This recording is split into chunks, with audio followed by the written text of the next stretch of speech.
Hello दोस्तों, आज के इस वीडियो में हम लोग करने जा रहे हैं एक मशीन लर्निंग प्रोजेक्ट जिसका नाम है कस्टमर चर्न प्रिडिक्शन। तो प्रोजेक्ट स्टार्ट करने से पहले समझते हैं कस्टमर चर्न प्रिडिक्शन का मतलब क्या है और हम लोग इसमें करना क्या चाहते हैं। तो कस्टमर चर्न प्रिडिक्शन का मतलब ये है, एक एग्जाम्पल समझते हैं।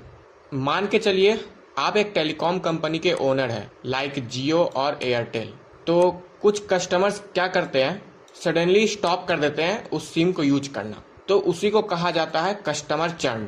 इसका मतलब क्या हुआ, कस्टमर लीव्स दी कंपनी, मतलब कि उस कंपनी को छोड़ के दूसरे कंपनी में स्विच कर जाते हैं वो कस्टमर। जैसे एग्जाम्पल के तौर पे मान लीजिए आज कस्टमर एयरटेल का सिम यूज कर रहा है, तो कल वो जियो का सिम यूज कर रहा होगा, तो इस कस्टमर को बोलेंगे चर्नड।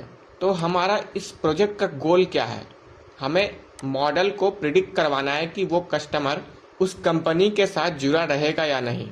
तो हमें इस प्रोजेक्ट के थ्रू यही जानकारी निकालनी है AIML को, मॉडल को ट्रेन करके। तो चलिए शुरू करते हैं। शुरू करने से पहले उसके लिए सबसे पहले हम एक कस्टमर चर्न नाम का एक फोल्डर बना लेंगे। उसके अंदर जाके यहाँ पे लिखेंगे CMD लिखने के बाद इंटर दबाएंगे। इंटर दबाने के बाद यहाँ पे लिखेंगे जुपिटर नोटबुक। अगर आपके सिस्टम में जुपिटर नोटबुक इंस्टॉल नहीं है तो आपको सबसे पहले जुपिटर नोटबुक इंस्टॉल करना होगा, पिप इंस्टॉल जुपिटर नोटबुक लिखकर।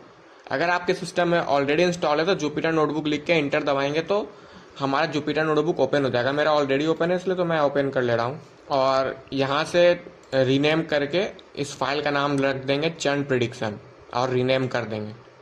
तो स्टार्ट करने से पहले सबसे पहले हमें जो भी लाइब्रेरीज की ज़रूरत पड़ती है पाइथन में, तो उसे हमें इंस्टॉल करना पड़ता है। तो सबसे पहले हम लोग यहाँ पे लिखेंगे pip install pandas numpy matplotlib seaborn scikit learn joblib notebook.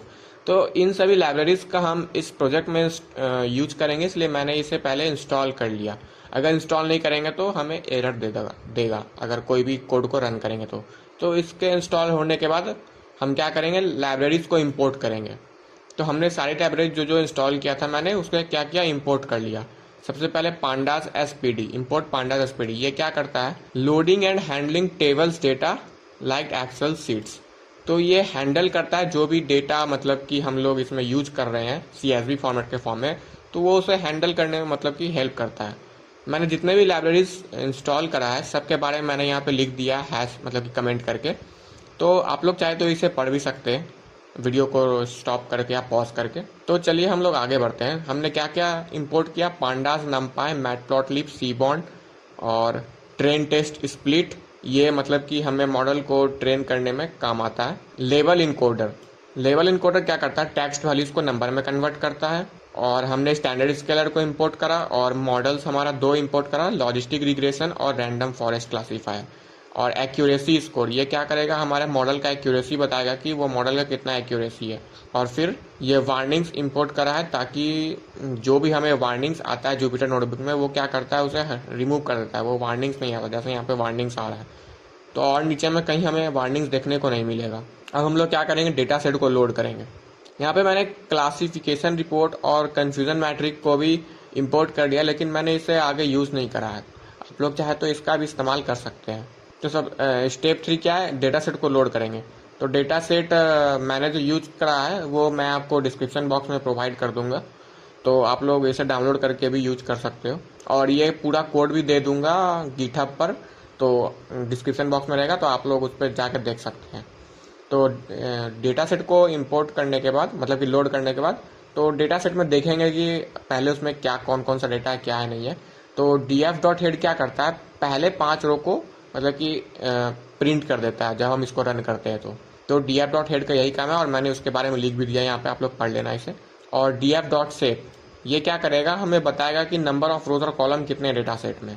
उसके बाद df.info ये हमें बताएगा कि डेटा सेट में कौन कौन से इन्फॉर्मेशन है, मतलब कि कौन कौन से कॉलम है। जैसे नेम हो गया, उसका डेटा टाइप क्या है, मतलब कि नॉन नल है, उसमें कोई नल वैल्यूज तो नहीं है, और ये कितना मेमोरी ले रहा है। जैसे यहाँ पे मेमोरी यूजेस दिखा रहा है 1.1 MB प्लस, तो ये हमें बताता है इसका। तो df.describe अब ये क्या कर रहा है, हमें मतलब कि न्यूमेरिकल कॉलम जितने भी है उसका काउंट बता रहा है, उसका मीन मीडियन मैक्स वैल्यू ये सब बता रहा है।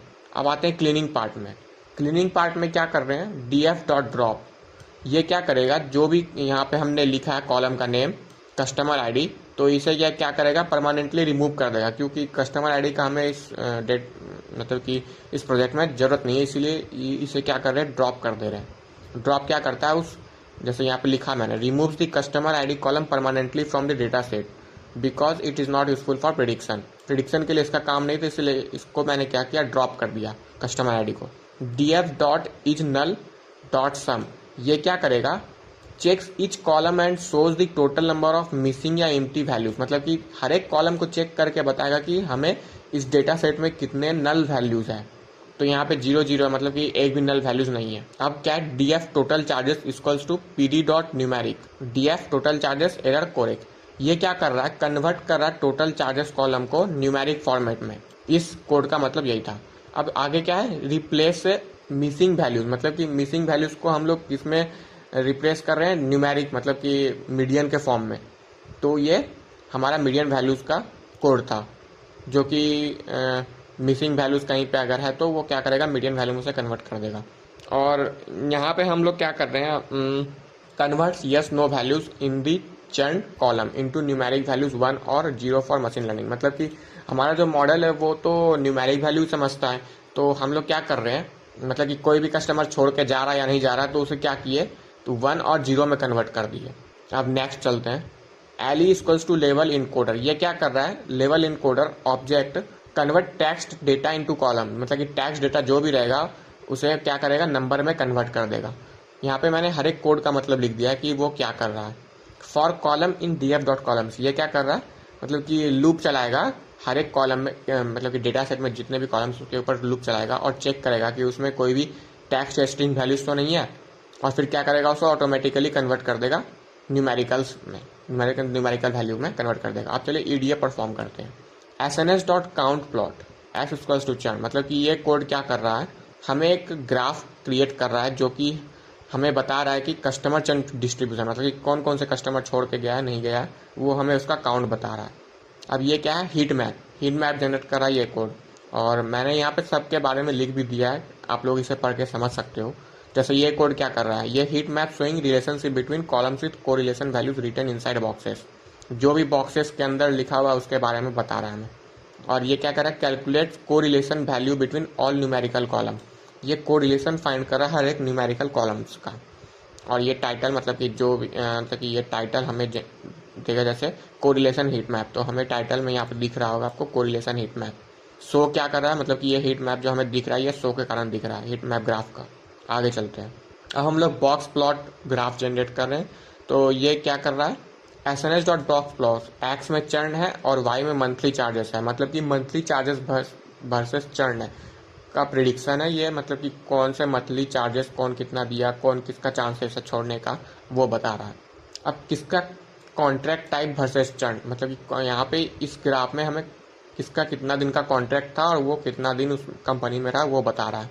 अब हम लोग क्या कर रहे हैं, जो भी डेटा को, मतलब कि डेटा को क्या कर रहे हैं, स्प्लिट कर रहे हैं ताकि उसे हम लोग ट्रेन कर सकें। तो हमने क्या किया, stores all input feature column except churn into x, मतलब कि चर्न वैल्यू को छोड़ के सबको क्या किया, एक्स में, मतलब कि एक्स में ये स्टोर हो जाएगा। अब क्या करें, उसे ट्रेन करें, ट्रेन टेस्ट स्प्लिट। तो यहाँ पे ये क्या कर रहा है, split the data set into training data, मतलब कि ट्रेनिंग डेटा 80% है और टेस्टिंग डेटा 20% है, मतलब कि जब भी मॉडल ट्रेन हो जाएगा तो 20% डेटा रहेगा हम मॉडल को चेक करने के लिए। तो ये टेस्ट साइज वही है, रैंडम। अब feature scaling, converts the data into common scale so all features have similar importance for the ML model, मतलब कि यहाँ पे क्या कर रहा है, जो भी फीचर्स है सब बराबर है मतलब कि मॉडल के लिए, तो ये कोड वही कर रहा है। अब क्या कर रहे हैं, मॉडल को ट्रेन कर रहे हैं। जैसे पहला हमारा मॉडल है लॉजिस्टिक रिग्रेशन, तो उसे हमने ट्रेन कर दिया इस डेटा पे और उसका एक्यूरेसी स्कोर हमें दिखा रहा है 81% के अप्रॉक्स। अब फिर रैंडम फॉरेस्ट का देखते हैं, रैंडम फॉरेस्ट को ट्रेन किया तो उसका एक्यूरेसी स्कोर आया 79% के अप्रॉक्स। और फिर मैंने दोनों मॉडल को कंपेयर कर दिया कि कौन सा मॉडल बेटर है, तो हमें ये निकाल के दे दिया। जैसे लॉजिस्टिक रिग्रेशन 81% था और ये भी लिख के दे रहा है कि लॉजिस्टिक रिग्रेशन परफॉर्म बेटर, तो हमारा लॉजिस्टिक रिग्रेशन मॉडल जो है वो अच्छा परफॉर्म किया। तो ये था कस्टमर चर्न प्रिडिक्शन का कोड। आप लोग इसे चाहे तो देख के लिख भी सकते हैं और मैं इस कोड को गिटहब पे डाल दूंगा, तो आप लोग डिस्क्रिप्शन बॉक्स में जाके क्लिक करके देख। तो वीडियो अच्छी लगी तो हमारे चैनल को सब्सक्राइब जरूर करें, वीडियो को लाइक शेयर जरूर करें। धन्यवाद।